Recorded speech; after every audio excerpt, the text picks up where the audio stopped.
jawabannya Bunda. Gimana Bunda jawabannya? Saya Masya Allah. Atau dengan ya? jawaban yang kedua, ada pilihannya. Saya belum baik, Mbak, tapi saya berproses menuju baik. Siap. Nah, makanya dilarang mencela orang pakai jilbab dalam model apapun. Karena itu proses. Betul, Bu, proses. Kadang-kadang maaf, ada orang jilbaban, bawahnya ketat.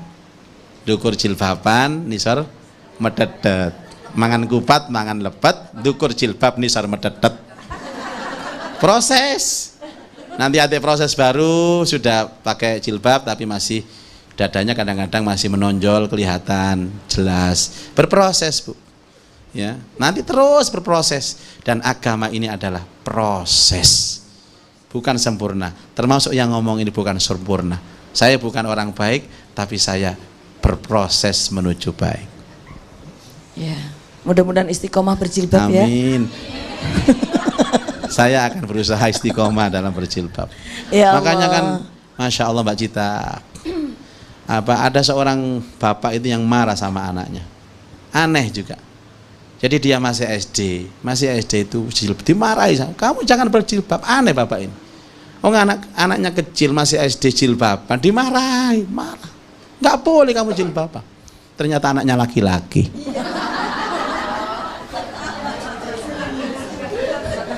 Wes pokoknya ngaji bersama dengan Ustadz Zaki. Oke? Tetap bersama dengan Ngaji Yasmin. Baik, kita ke sesi pertanyaan lagi. Kita buka lagi, silakan Bunda. Assalamualaikum Ustadz. Waalaikumsalam. Saya Ibu Tia, dari SB Surabaya mau bertanya, apa hukumnya istri tidak mau dipoligami? Terus sama panas, kalau langsung panas. Langsung sumbu. Suasana panas. sama istri ditinggal suaminya mau menikah lagi, bisa ketemu nggak sama suaminya nanti di surga? Saya dengar kok kayaknya nggak bisa ketemu sama suaminya. Alamatnya aja Bu, yang jelas alamatnya. Alamat Gang palsu, berapa, nomor Mbak Cita. berapa? Alamat palsu. Oh ya itu. Ya, Baik, terima kasih Matur nuwun, Bunda. Ustadz. Tepuk tangan untuk pertanyaannya, biar semangat. Monggo Ustadz. Panjenengan berhak menolak suami poligami. Boleh, nggak dosa. Tapi harus dengan alasan dan hati nurani. Nggak boleh pokoknya. Iya. Gini loh Bunda, apa sih gunanya Allah ciptakan akal sama hati itu? Bukan untuk memikirkan diri sendiri, untuk memikirkan orang. Kalau memang suami itu memang pantas dan ajaklah diskusi yang baik. Jangan kemudian terus ditolak, terus panjenengan marah-marah, nuding-nuding wajahi wong lanang. Laki-laki itu kalau saya tunjuk sama perempuan, dia tidak akan balik lagi ke Bunda. Balik fisiknya tapi hatinya enggak. Jangan pernah nuding wajahnya suami. Ibu, dulu pernah saya sampaikan yang di edisi kemarin, saya ulang-ulang biar kita sadar. Kata Rasulullah, seandainya ada hamba Allah yang boleh sujud selain kepada Allah, aku perintahkan istri sujud kepada suami. Jadi tolak Bu suami. Dengan apa? Dengan alasan menolong agama suami. Papa, jangan Pak. Mama ini bukan karena apa. Kalau Papa menikah lagi, Papa agamanya gak terjaga. Papa nanti nggak adil, Papa tambah dosa. Ingat hadis Rasulullah, kalau orang punya suami lebih dari satu nggak adil, nanti di hadapan Allah pincang Pak. Mau Papa pincang? Mau? Kenapa Ma? Oh, iki jenenge Papa cengkal ya iki Bu. Ya Allah, itu caranya. Jadi penolakan dengan halus, kayak Fatimah itu loh. Tadi contoh, Fatimah itu menolak Bu. Itu Fatimah loh ya, wanita paling kuat imannya. Silakan Mas Ali, tapi tunggu aku meninggal dulu. Itu kira-kira jawaban itu bisa dicontoh. Terus Iya, yang kedua Bunda. tadi tentang ketemu di surga. Bunda, di ayat yang sering dibaca di edisi kemarin juga saya jelaskan. Syarat pertemuan di surga itu cuma dua. Amanu wa amilus solihat. Beriman dan beramal soleh. Selama dia punya istri lebih dari satu, sama-sama beriman semua, ketemu semua. Atau seorang istri ditinggal suaminya, mati, nikah lagi, mati lagi nih, sampai suaminya ada 10.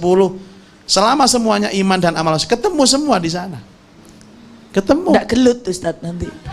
Sawat-sawatan watu. Ya tentu logika surga tidak bisa kita samakan dengan logika dunia, Bunda. Insya Allah. Mereka saling berterima kasih. Suwun yo Mas, saya terusno tugasku ngelamut bojo. Suwun yo Mas, ya suwun. Terus, nah nanti akan diciptakan istrinya itu bidadari yang mirip istrinya itu banyak. Gak rebutan, tenang aja sudah. Kalau di surga itu aman, Bunda. Nggak ada kekhawatiran lagi di surga itu. Enak. Nggak ada kekhawatiran, nggak ada gegeran kayak di dunia ya Ustaz. Iya. Ya. Mudah-mudahan semuanya nanti berada di surganya Allah. Amin. Amin. Masih ada pertanyaan lagi? Ya. Ya, monggo Bunda. Assalamualaikum warahmatullahi wabarakatuh. Waalaikumsalam Izin bertanya, warahmatullahi Ustadz. wabarakatuh. Ya, saya Bu Nurul dari MSB Surabaya. Di sini ada 3 pertanyaan titipan. Yang pertama, Ustadz, ketika seorang suami sudah meninggal dunia, kemudian istrinya masih hidup, dia merasa selama suami hidup masih belum taat. Nah, bagaimana caranya supaya istri ini bisa taat dengan harapan nanti supaya bisa bertemu lagi di alam akhir ya. Kemudian yang kedua, Ustadz, apakah sah bila suami nikah lagi tanpa izin pertama, dan bagaimana sikap istri pertama? Kemudian apabila suami itu lebih mengutamakan ke ibunya, bagaimana sikap dari istri itu ketika suami mengutamakan pelayanannya kepada ibunya? Itu yang kedua, Ustadz. Yang ketiga, Nanti dapat mangkok. Ustadz, ini pertanyaan titipan juga. Jadi ada sepasang suami istri dan istrinya baik, suaminya juga baik. Cuman satu kekurangannya, Ustadz. Jadi memang suami itu baik sekali secara akhlak, tapi suami ini tidak sholat. Nah, ketika si istri mengingatkan, Mas, sampean kok gak sholat sih? Gak popo aku iki wis dengan alasan gitu. Tapi suami ini tahu syariat. Nah, bagaimana sikap si istri, dan tentunya si istri ini ingin mengingatkan, tapi ya seperti itu jawabannya. Itu, Ustadz. Terima kasih, Ustadz. Ya. Assalamualaikum warahmatullahi wabarakatuh. Terima kasih, 3 pertanyaan. Mudah-mudahan belum ada tambahan lagi. Iya. Sambutan Dharma Wanita tadi. Yang pertama, sampai lari aku. Yang itu dulu dijawab Ustadz. Kalau laki-laki mau menikah tidak mendapatkan izin dari istri pertamanya. Apa tadi Bunda yang pertama, Bunda? Oh, ya, sudah ini dulu.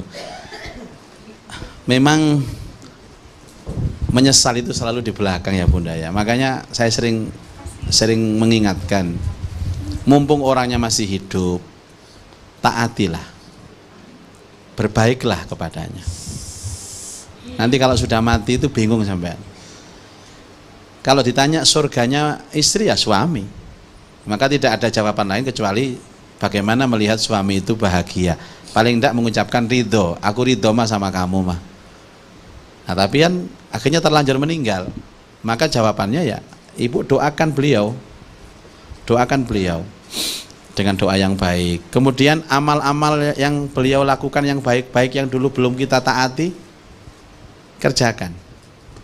Ibarat kata, lakukan sesuatu kebaikan yang menyenangkan beliau seakan-akan beliau masih hidup. Beliau ngajak sholat jamaah, kadang-kadang ibu, saya tak apa-apa, malas Pak, maka sekarang dirubah. Jadi lakukan kebaikan seperti beliau masih ada. Itu jawabannya. Kemudian yang kedua, sedih tak Mbak Cita? Jadi ada jamaah itu setiap pagi dia memarahi istrinya, Bu. Mau kerja itu ke pabrik dimarahi. Suatu ketika habis dimarahi keluar dari pagar itu naik motor ditubruk mobil, meninggal di tempat. Itu istrinya menyesal setengah mati. Bagaimana Bu? Tidak ada gunanya penyesalan Anda. Maka balas, doakan Bapak dengan baik. Apakah Bapak memaafkan saya? Ya gak ero Bu, mati yo. Tapi yang jelas ya itulah Rasulullah, doakan mereka yang baik. Kemudian tanpa izin suami, Rasulullah tidak izin loh Bu. Rasulullah tidak pernah izin. Izinnya setelah menikah baru izin. Nggak ada kewajiban suami harus izin. Sebenarnya bukan masalah izin atau tidak izin Bu. Syaratnya terpenuhi atau tidak, pantas atau tidak, adil atau tidak. Satu contoh, Saya mengatakan hukumnya boleh suami nggak pakai izin kepada istri, tapi suaminya zalim. Istri yang pertama nggak ke open, istri yang kedua nggak ke open, ya dosa besar, Bu. Bukan persoalan izinnya. Apa sih, Bu, tuntutan Allah kepada suami? Setia? Enggak. Mana ada tuntutan Allah kepada suami harus setia? Tuntutan Allah kepada suami adalah bertanggung jawab kepada istrinya, bukan setia. Yang dituntut setia itu istri. Loh, ini hukum loh ini. Memang ini mesti akeh sing protes. Gak adil, bukan. Keadilan Allah itu lebih baik daripada kita, Bu. Ya. Jadi sekali lagi, tidak pernah Allah menuntut suami itu setia kepada istrinya. Yang dituntut Allah itu suaminya bertanggung jawab kepada istrinya. Tapi ditambahi belakangnya, Ustaz. Apa Bertanggung jawab dan dapat dipercaya, suci dalam pikiran, perkataan dan perbuatan. Gelak pramuka lah. Iya. Tepuk pramuka. Iya. Nah, biasanya, Bu, kalau sudah bertanggung jawab, ini sudah mata rantainya banyak. Setia, jujur, tidak menyakiti. Makanya jangan dibesar-besarkan tentang tidak izinnya. Karakternya saja. Ya ketemu nanti, Bu. Nanti akhirnya tukaran. Sama-sama ulama, sama-sama tukaran. Yang satu guru mengatakan boleh, nggak pakai izin. Yang satu guru tidak boleh. Akhirnya tempuk tukaran terus. Bagi saya tidak masalah itu, Bu. Bagi saya, suami yang bertanggung jawab, dia akan setia. Kalaulah dia menikah dua, dia akan bertanggung jawab juga. Setia kepada yang satu, setia kepada yang dua. Dan seterusnya begitu. Ustadz punya ilmunya, kenapa Ustadz nggak menikah lagi? Saya merasa saya belum bisa adil, Ibu. Kan orang seperti Ustadz ini harus banyak. Ya, tapi kan yang tahu diri saya. Iya, oke. Jadi Baik, saya pertanyaan merasa kedua. saya belum memenuhi syarat. Saya tidak bisa adil. Saya tidak bisa adil. Misalkan dipaksa istri untuk menikah lagi gimana, Ustadz? Kecuali itu. Oh ya, oke. Jadi- Oke. Kedua, Ustadz. Ketiga tentang sholat, suami nggak sholat, Ya. nggak bisa, Bunda. Sholat itu pintu kebaikan kok. Sebaik apapun orang, sosialnya, sedekahnya, suka bantu orang, nolong orang, nggak sholat, tertutup semua kebaikan. Sia-sia di hadapan Allah. Ibarat fata morgana. Anda jalan di aspal, kelihatan air. Dilihat, ternyata nggak ada. Itulah orang yang sosialnya baik, dunianya baik, tapi tidak sholat. Dia melihat seakan-akan pahalanya banyak, tapi di hadapan Allah semuanya hilang. Katanya habaan mansuro, seperti batu di atasnya ada pasir yang lembut, terkena angin yang kencang, habis. Jadi apa yang dia perkirakan dapat banyak, tidak ada, Bunda. Baik. Ya. Ustadz, Masya Allah, ini sampai nanti juga terus ini masih bertahan dan terus antusias. Ya. Tapi kita dibatasi oleh durasi. Dan terima kasih untuk yang sudah bertanya, Bunda. Saatnya bersama-sama kita mendengarkan ya itu tadi, Ustaz. Ya, jadi kita akan merangkum semua yang kita bahas tadi. Baik, pemirsa dan pengajian Yasmin, bunda-bunda solihah semua, bahwa Allah mengajarkan kita dengan kebaikan, termasuk bagaimana cara masuk surga dan bagaimana karakter-karakter orang yang masuk surga. Karena itulah Allah menurunkan potret-potret contoh, uswah hasanah yang baik untuk kita contoh. Karena kita tidak mungkin meniru kebaikan kecuali dengan mencontoh sosok seseorang. Manusia itu bukan teori, manusia itu praktek. Karena itu mari kita cari figur-figur yang jelas-jelas Allah telah menjanjikan kepada mereka pasti masuk surga. Salah satunya figur yang kita bahas pada pertemuan kali ini adalah Sarah, istri Ibrahim. Mudah-mudahan ada inspirasi yang bisa kita ambil sehingga pulang dan kita bisa mengamalkan dalam kehidupan kita sehari-hari. Saya yakin Anda semua pasti bisa masuk surga. Amin. Baik, Selanjutnya kita akan berdoa bersama. Silakan, Ustaz. ya, a'udzubillahi minasyaitonirrajim. Bismillahirrahmanirrahim. Alhamdulillah rabbil alamin. Allahumma salli ala sayyidina Muhammad wa alihi wa sahbihi ajmain. Ya Allah, ya Karim, ya Halim, ya Rahman, ya Rahim, yang Maha Pengasih, Maha Penyayang. Ya Allah, dengan sifat welas asih-Mu, jadikan pengajian ini menjadi penghapus dosa-dosa kami. Jadikan pengajian ini menjadi pembuka pintu berkah dan rahmat-Mu dalam hidup kami. Ya Allah, lewat majelis pengajian ini tambahkan ilmu kami ya Allah, kuatkan Islam kami, iman kami, dan kokohkan istiqomah kami. Ya Allah, dengan berkah pengajian ini jadikan kami menjadi orang-orang yang ikhlas menjalani hidup rumah tangga kami, selalu bersabar dengan ujian dan pandai bersyukur atas semua nikmat. Ya Allah, lewat pengajian ini ya Allah, hadirkan kami bisa merindukan surga dan berikan jalan kami untuk bisa melakukan amalan-amalan yang mendekatkan kami menuju surga. Ya Allah, berikan kami ilmu yang manfaat, ilmu yang berkah untuk titian hidup menggapai ridha-Mu agar hidup kami selamat bahagia dunia sampai akhirat.